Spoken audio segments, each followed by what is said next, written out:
Welcome back. My name is Jim Caseman, and we've been talking about how to get to know God intimately since last August. And in order to do that, we've been talking about all kinds of subjects from in the Old and the New Testament, because I was taught that in order to really get to know God, you have to preach the whole counsel of God.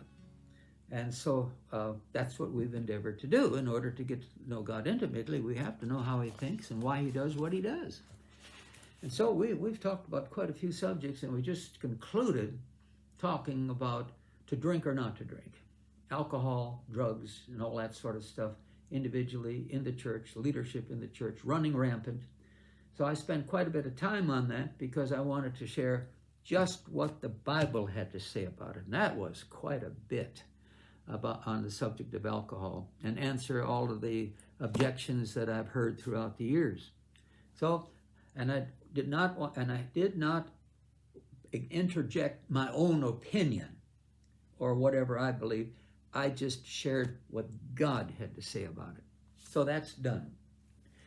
Now, what I would like to do just for a little bit, talk about me and my testimony regarding alcohol and drugs, and maybe somebody that's listening to this can benefit from that and probably avoid, some tragedies.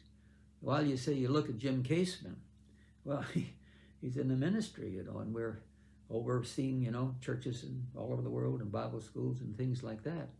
Well, I did not become a Christian until I was 29 years old.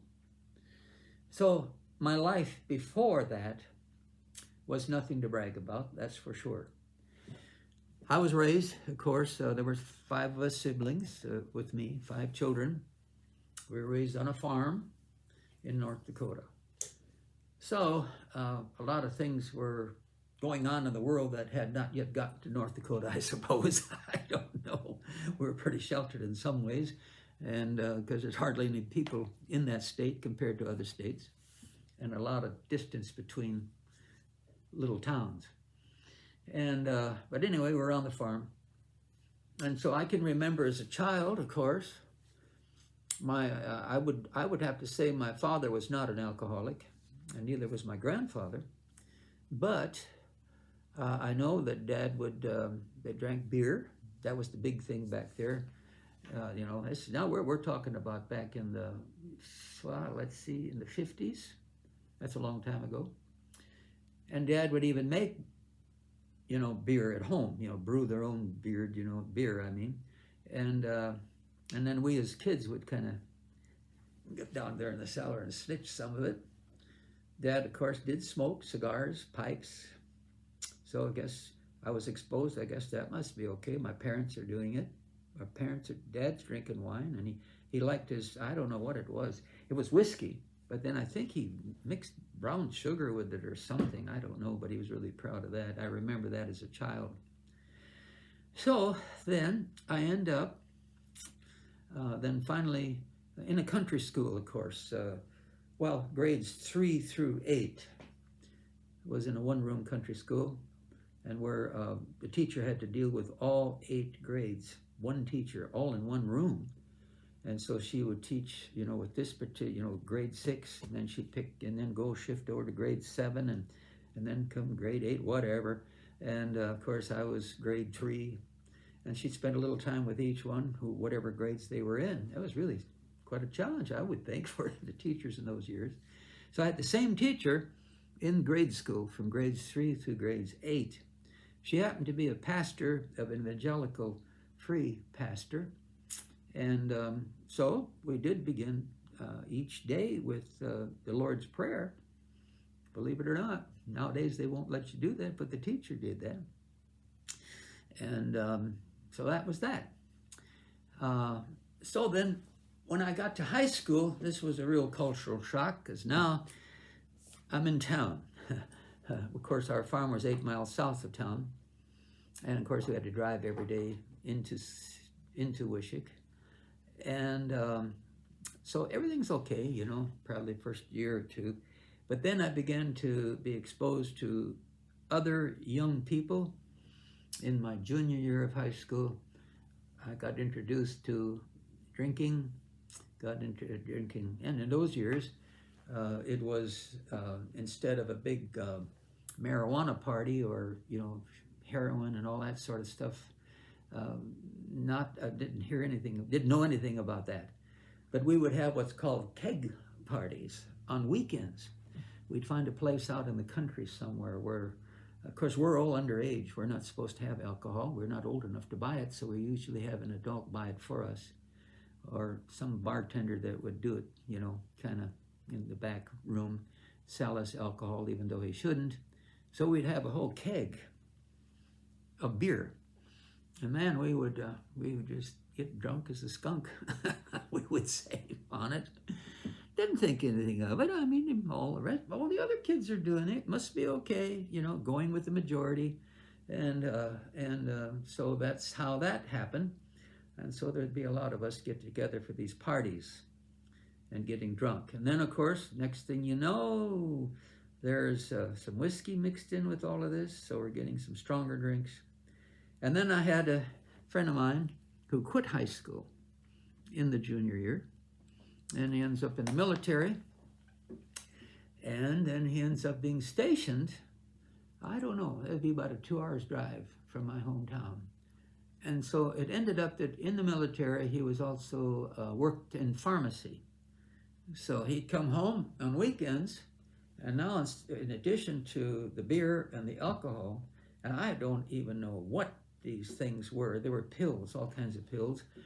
You take some pills, you could stay awake for 48 hours. You take other pills, and they'd bring you back down, and I don't know. But then we were mixing them with alcohol, and found out years later that was really a bad combination with the drugs, the alcohol, and the whiskey. And I got hooked on alcohol and drugs. Didn't know. In those years, there was no teaching about alcohol or drugs or anything like that, and no education of any kind. In my thinking, I guess, an alcoholic would have been some old man laying in the gutter and face down in his own vomit, in some big city, I guess. That's about it. And so I would then, at this 21, I'm also now a salesman. And I remember at one of the conferences, and if you don't think I was hooked, there was free alcohol served at the conference with food, everything, bringing all of us salespeople into the home office. And I remember getting these free drinks, 2, 3, 2 glasses at a time you could carry it. I'd run back to the motel room, set them in the tub, go back, get 2 more drinks, put them in the tub in the bathroom so that I'd have something to drink during the night. But I remember that same night after the conference, that meeting or the particular meeting that night, we went into a restaurant, around 11 o'clock at night or what have you, to get something to eat before we'd go to bed.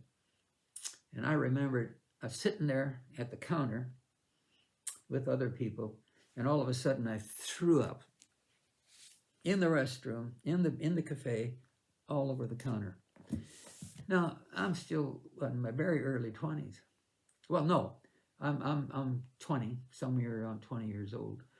And, crazy. Had no clue that I was now that I had become really a full-blown alcoholic by the time, before I even got out of high school. But I'm not an alcoholic. I'm not hooked. I can drink moderately, whatever. And so that's how it all started. And so then you come about, we get around November, December of 1963. And so then my friend is transferred. He's no longer stationed in North Dakota. He now has, I don't know, I think he was transferred to Hawaii or someplace. So unknown to me, I was hooked on these pills. And now they're gone. He's gone. He's far away. But I didn't realize that I needed him. And the next thing you know, I'm not even drinking beer because I can't get high. Beer doesn't do anything for me. And so I'm drinking Canadian Windsor. That's whiskey. and I'm drinking it straight out of the bottle. And see, I was trying to get high, but it was not working like it used to work. And so for me now, I then in January, let's see, in February 9th, so towards the end of January, I find myself, thoughts are coming to my mind. Now, I'm not a Christian. I've never read the Bible. Belonged to a big dead denomination, and never had to read the Bible. That was the pastor's job. Well, I see that I ran out of time, so we'll stop right there, and we'll just pick it up in the next session, okay? So you'll be blessed in everything that you set your hands to do. Amen.